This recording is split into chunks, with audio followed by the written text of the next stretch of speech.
Tutadg'u bilik. 5. 7 yulduz 12 burch aytiladi. Xudoning nomi bilan so'zimni boshladim. U yaratquchi, tarbiya qilg'uchi, kechirguchi egam. Xudo bütün olamni o'zi xolig'inidek yaratdi. Dunyoga kun va oyni yoritdi. Qara, falakni yaratdi. U doim oylanib turadi. Uning bilan billa falak chaqimi cho'gilaydi. Ko'k osmonni va uning ustidagi yulduzlarni yaratdi. Qorong'u tun va yorug' kunduzni yaratdi.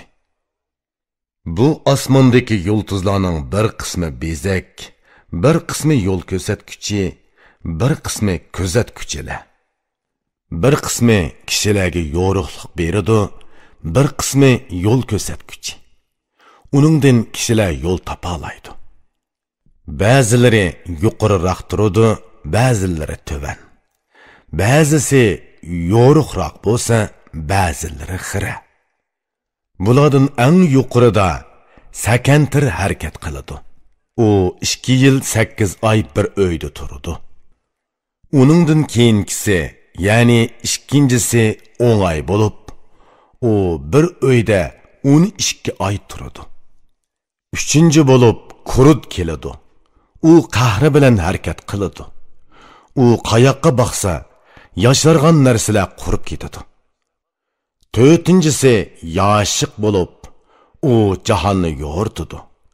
Yaqinlashganni, qarshisiga kelgan narsalarni yo'rtidi. 5-chi savit bo'lib, so'yimlik yuzini ochdi. Sana kulib boqsa, o'zingni xushal tut. Keyin orzu keladi. Tilak orzulaganlar uningga yaqinlashsa, o'z tilakiga yetadi. Bularning eng tövünide yolchiq harakat qiladi. U quyosh bilan qarama-qarshi beqishqanda to'ladi. Bulardan boshqa 12 burch bor. Ularning ba'zilari 2 o'ylik, ba'zilari 1 o'ylikdir.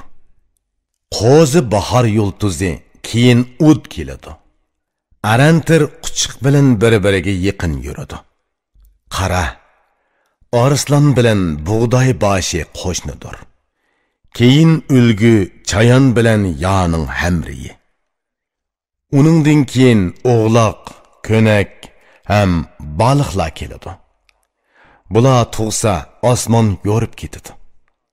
Bilsang, bularning 3'i atiyozliq, 3'i yozliq yulduz, 3'i kuzlik, yana 3'i qishliq yulduzdir. Ularning 3'i o't, 3'i suv, 3'i shamol, 3'i tuproq bo'lib, shulardan dunyo va Allah paydo bo'lgan. Bular bir-biriga yov. Xudo yovga yov avatdi, janjalni to'xtatdi. Uchrashmas yovlar o'zaro yarishib qoldi. Ko'rinmas yovlarning o'chmanligi pasaydi. Yaratquchi Xudo hammani o'zi yaratdi. Yaratdi-da tartibga soldi, bir-biriga muvofiqlashtirdi. Buningdan keyin amdi inson haqida so'zladim.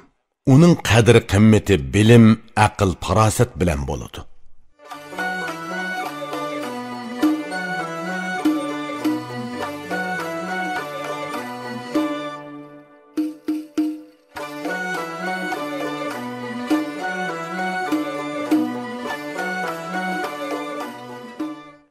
İrfan elektron şirketi turlik lug'atlarni chiqarib til boyligingizni oshiribla qolmay, bu xil asarlar bilan odam bo'lishning epini o'gitib, dil boyligingizni ovundirmoqchi.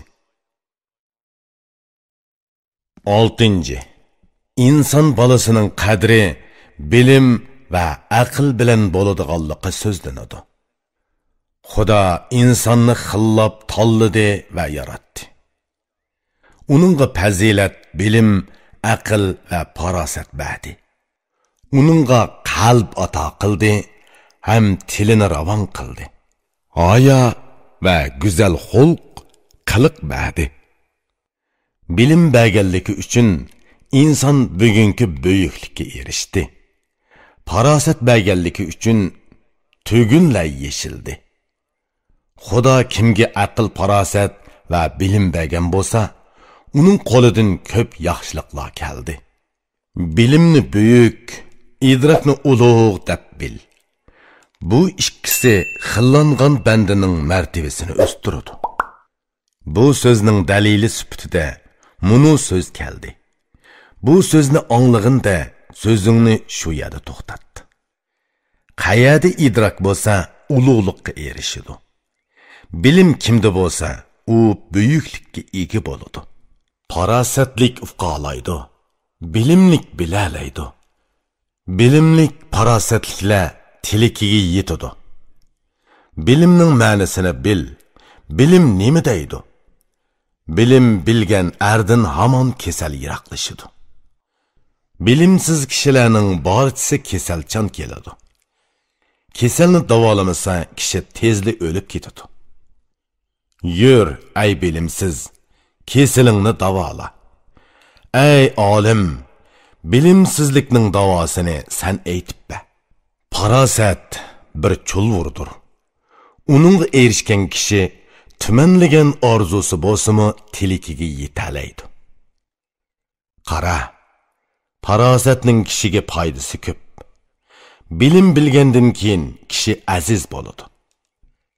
Har qanday ishni parasat bilan ishla.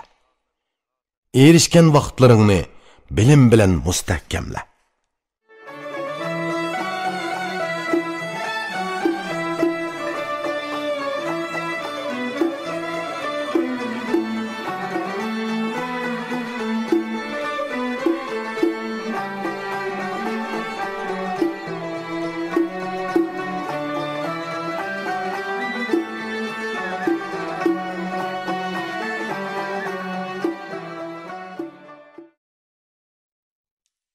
Yettinci, tilning fazilati va qusuri, foydasi va ziyni aytiladi. Til, bilim, aql, parosatga tilmoshdir. Bu ravon tilni kishini yo'ritquchi deb bil. Til kishining qadrini oshiradi. Uning bilan kishi baxtga erishadi. Til kishini xo'rlab qo'yadi. Uning bilan arning beshi ketadi. Til go'yo eshikda yotgan arslondir. Ey uy egasi, ehtiyot qil, beshingni yeydi. Til azobidan qiynalgan kishi nima deydi? Angla. Bu so'zga amal qilib, uni o'zingga hamroh qil. Ya Rabb, til menga qanchalik ko'p jafo chektirdi. Beshimni kesmasin uchun tilimni kesay. So'zingga ehtiyot qil. Beshing ketmisin. Tilingni ko'zatgin, tishing sunmisin. Bir olim til haqida puxta bilim bergan edi. Ey til egasi, beshingni qo'g'dig'in. Sen o'zingga esallik tilasang, tilingdan yaramsiz so'zlarni chiqarma. So'zni bilib so'zlasang, bilimga yotadi. Bilimsizning so'zi o'zining beshini yeydi. Ko'p so'zdan ortiq foyda ko'rmadim. Takror so'zlashdan nafmi topmadim. Ko'p so'zlama, zarur bo'lganda oz so'zla. Tuman so'zning tugunini birli so'z bilan yash. Kishi so'z bilan yuqori o'rlab podshoh bo'ladi. Ko'p so'z boshni yaga agdiradi. Ko'p so'zlasa quruq gap sotdi deyishidi. Agar so'zlamasa kekashgan deydi. Shundoq ekan, ustilik bilan ish qil. Ustilik bilan qilingan ish kishini yuqori ko'taradi. Tilingni qattiq saqla, beshing saqlanadi. So'zingni qisqartqin, yeshing uzuraydi. Tilning ko'p foydasi bor, ziynimi nurg'un. Til ba'zida maqtaladi, ba'zida ming turlik so'kish oladi. Demak shundoqkan, so'zni bilib so'zla. So'zing ko'zsiz qorg'uga ko'z bo'lsin. Bilimsiz aniqki qorg'udur. Yur, ay bilimsiz, tegishlik bilim ol. Qara, tug'ilgan odam o'ladi. so'zi belgi bo'lib qoladi. So'zingni yaxshi so'zla, o'zing o'lmaysan. Ikki narsa bilan odam qiyirmaydi.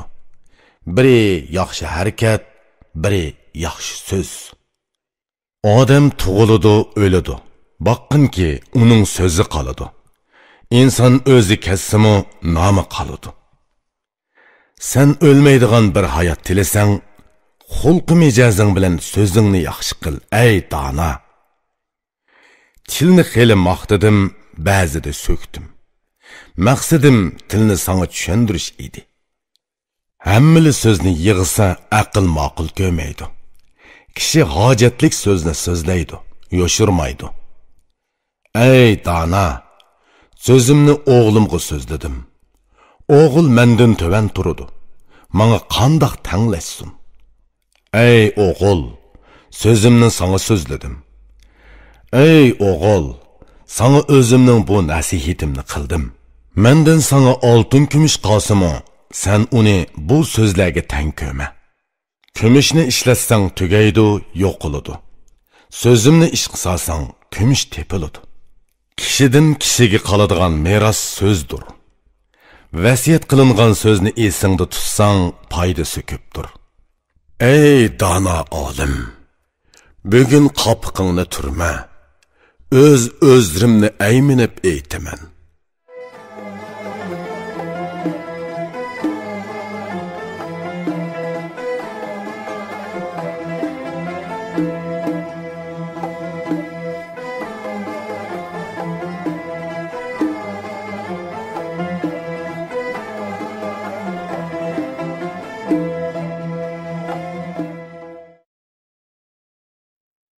Sakkizinci. Kitap egisi o'z-o'zrini aytidi. Ey olim dona, tilikim kelgusi avlodlarga tegishlik so'zlarimni qoldirish edi. Lekin bir fikir qarshi chiqib dediki, diqqat qil. So'zing xato bo'lsa, sana ziyon zahmat yetadi. Xalqning tili yomon, u gapingni qiladi. Kishilarning qiliqi hasadxo'r, go'shingni yeydi. Sapsilib qarasam, yukim yengilladi. O'zimga dedimki, so'zla, hamma so'zingni to'k. Nima uchun desang, sana aytay. Ey jasur qahramon, so'zimni anglag'in. İnsan yengiladiganligi uchun uning nomi yangliq bo'lgan. Yengilish, ya'ni yangliq inson uchun berilgan. Kim yengilmaydi? Manga aytib berginchi. Sana aytayki, yengiladigan kishilar tumanmingdir. Bilimliklar nayt az, bilimsizlar ko'p. Bilginki, idraksizlar ko'p, idrakliklar kam uchraydi. Bilimsizlar bilimlikka dushman bo'ldi. Bilimsizlar bilimlikka hasad qildi. Kishi bilan kishining zo'r farqi bor. Bu farq bilimdila ko'rinadi deyman. Ushbu so'zimni bilimliklar uchun so'zladim. Bilimsizning tilini o'zimmi bilmayman. Mening bilimsiz bilan qiladigan hech so'zim yo'q. Ey dana, men seningli xizmatkoring. Sana so'zimni so'zlashga ayminib, ushbu o'zrimni bayon qildim. So'zligicha ozidu ham yengiladi. İdrakliklar anglasa, o'nglaydi, tuzitidi. Söz tögü burnidek çülüklük narsaki, tögünü qayoqqa yetilasa, shu yoqqa ketadi. Sözni bilib so'zliguchilar ko'p. Buni tushunguchilar men uchun bak azizdir. Hamma yaxshiliklar ilmning foydasidandir. Misali, bilim bilan ko'kkimi yo'l ochiladi. Hamma so'zingni bilim bilan so'zla. Hamma kishi bilimi bilan buyuk bo'ladi deb bil. Söz ko'k osmondan bo'z yerga tushdi. İnson so'z bilan o'zini qadr-qimmatga ega qildi. Kishining ko'ngli go'yo tubsiz dengizga o'xshaydi. Bilim bo'lsa, uning tegida yotgan unchidir. Kishi dengizdan unchini chiqarmasa, u mayli unchi bo'lsin, mayli soyning teshi farqsiz bo'ladi. Bo'z yer qetidagi oltin bir toshdir. Agar qezib chiqarilsa, baglarning beshiga bezak bo'ladi. Bilimli kishi bilimni til bilan bayon qilmasa, uning bilimi yillab yozsimi, atrofni yo'rtanmaydi. İdraklik, bilimlik bo'lish nihoyat yaxshi narsadir. Agar uningga erishsang, ishlat, uchib ko'kka yet. İdrak va bilimning nima ekanligiga aqli yetgan al-yurt begi nima deydi? Angla. Jahon tutishqa idraklik kerak. Xalqni boshqarishga aql ham jasorat kerak. Jahon tutqichi jahonni idrak bilan tutdi. Xalqni boshqarguvchi ilm bilan boshqardi. Dunyoga odam zoti to'ralgandan tortib, idrakliklar yaxshi qonun turg'izib keldi. Bugungi qadar qaysi zamonda bo'lsin, bilimlikka yuksak o'rin tagdi. Kishilarning yomoni aql topsa tuziladi. Xalq ichidagi qalaymaqonchilik bilim bilan besiladi. Bu ikkisi kor qilmasa, bilimni qo'yda, ondan qo'lingni qilishga uzatqin. Olim dono baglar xalqqa bosh bo'lib, bilimsizlarning ishini qilish bilan hal qildi. Jahonni qo'lda tutmoq uchun kishi nihoyat idraklik bo'lishi kerak. Xalqni boshqarish uchun kishi bilim bilishi kerak. Bu ikkisini birlashtirgan kishi kamolatga yetadi.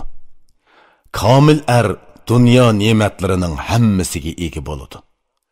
Agar har ikki dunyoni tilamoqchi bo'lsang, qo'lingdan kelsa, uning chorasi yaxshilik qilishdir.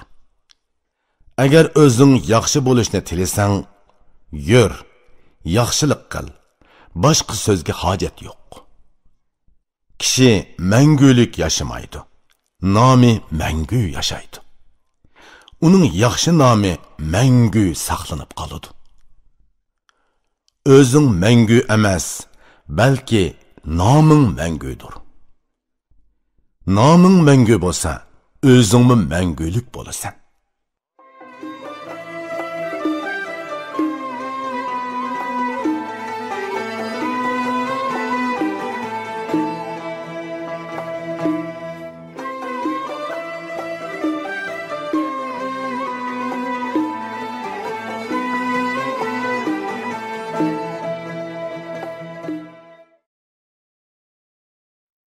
To'qqizinchi. Yaxshilik qilishning madhiysi va foydasi aytiladi. Agar xalqqa hukmronlik yurgizadigansan, barliq so'z harakating bilan yaxshilik qil. Yigitlik o'tib ketadi. Tiriklikmi tugaydi. Sen bu tush kabi dunyodan tezli o'tib ketasan. Hayotingni sarmoya qilki, uning foydasi yaxshilikdir. Bu tangli oxiratda yaxshi yegulik va kaygulik bo'ladi. Kishilarning yaxshisi nima deydi? Angla. Nafas elib yuradigan jonliqlar oxiri o'lgusi. Nazar sol, dunyoda ni arlar tug'ildi. Ular bir muddat hayot kechirib, oxiri o'ldi. Mayli bag, mayli malay yoki yaxshi yomon bo'lsin, o'zi o'lgan bo'lsa, iznoma qoldi.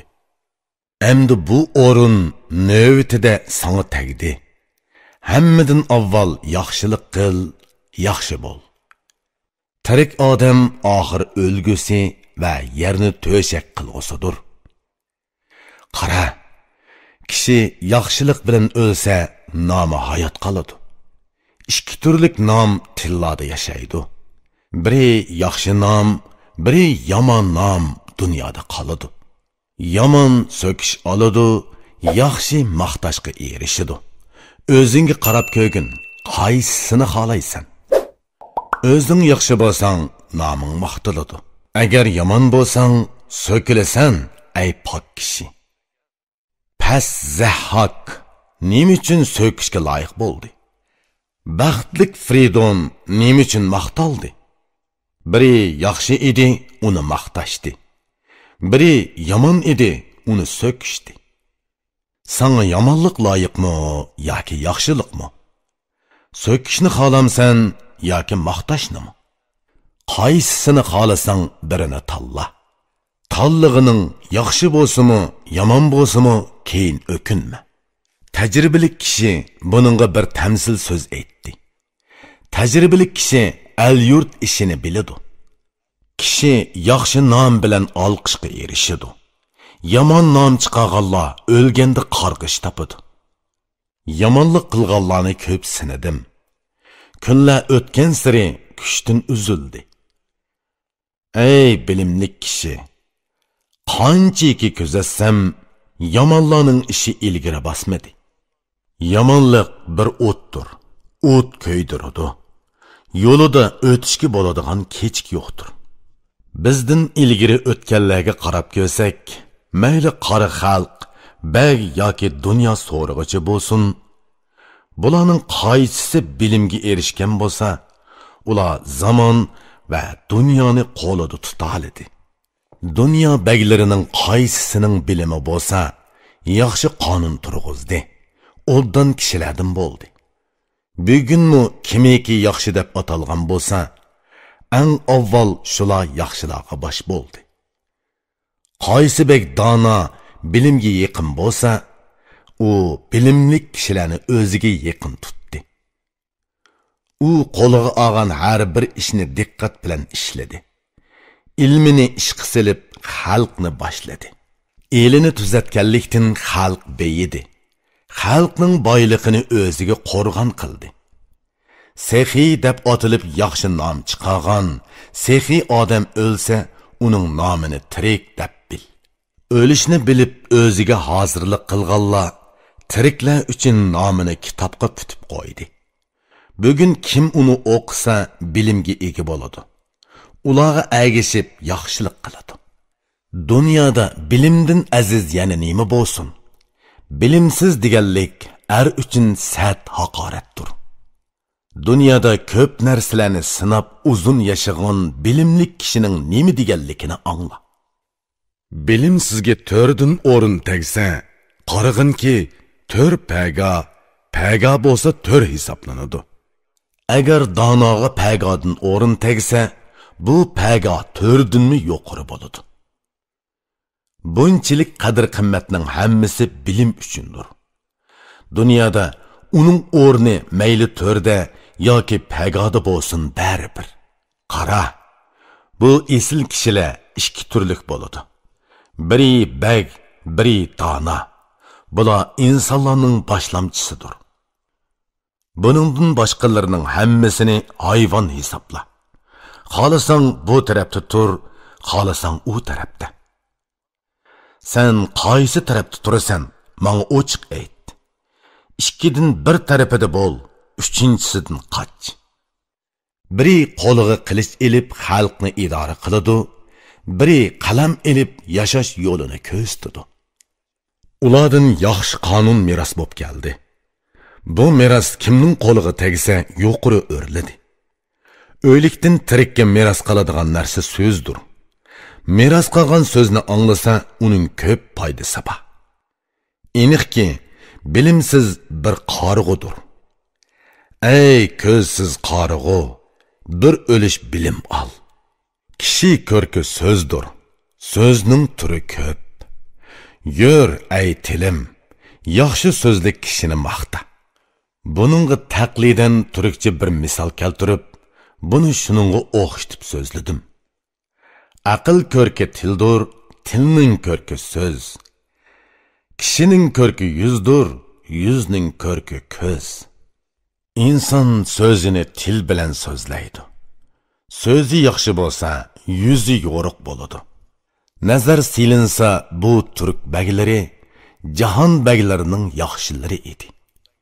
Turk baglari ichida nomi mashhur bo'lg'ini Saodatman To'ng'a olib edi.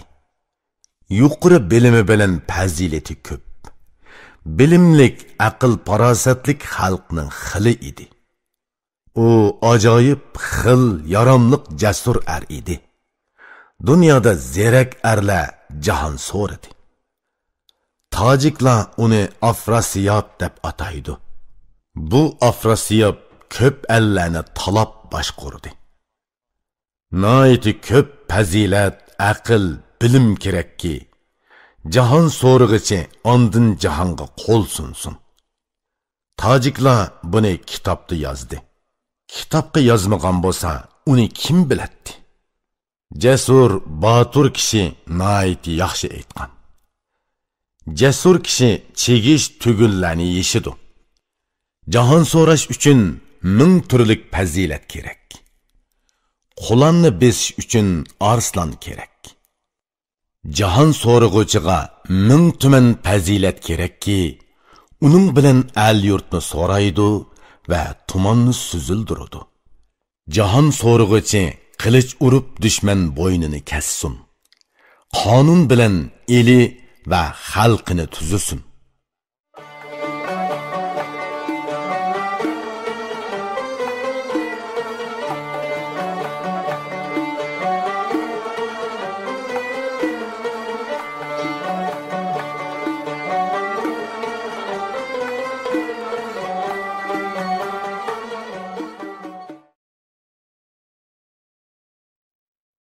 10. Bilim ve idrak parasatning fazilati, foydasi aytiladi. Tilikim söz idi. Ey bilimlik dana! Parasat, bilim haqida özüm sözlegeyman. Parasat qorong'u tundagi mash'alga o'xshaydi. Bilim yo'riqlik bo'lib seni yo'rtadi. Kishi parasat bilan o'rlab, bilim bilan yuksaladi. Bu ikkisi bilan qadr qimmat topadi. Buningga ishonmasang, Noshirvonga qara. U jahonni parasat ko'zi bilan yo'ritdi. To'g'ri qonun yurgizdi, xalqi beyidi. Yaxshi davroni bilan nomini yaxshi qildi. Bilimlikning mundaq bir so'zi yodimga keldi. Bilimlik davzixi bo'lsa, davzaxtin yiroqlashidi. Kichik o'g'lonni ku idrakqa yetib yeshig'i to'lmig'icha qalam yurgizmaydi. Ko'ginki idraklik kishilar qerisi ozidu, idrak ketdi deb qalamnimi to'xtatadi. Agar talva kishini urib o'ltirsa, uningga o'lim yo'q. Zahmat yetkazilmaydi. Nimishqa desang, u idraksizdir. İdraksiz kishilarning hech nimada hassisi bo'lmaydi. Qadr qimmat idrak uchundir.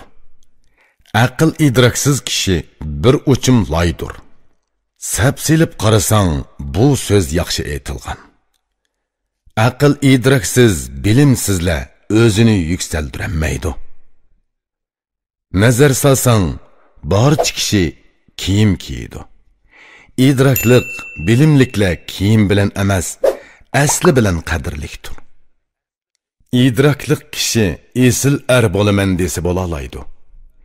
Bilimi bo'lgan baglik qilsimi qila oladi.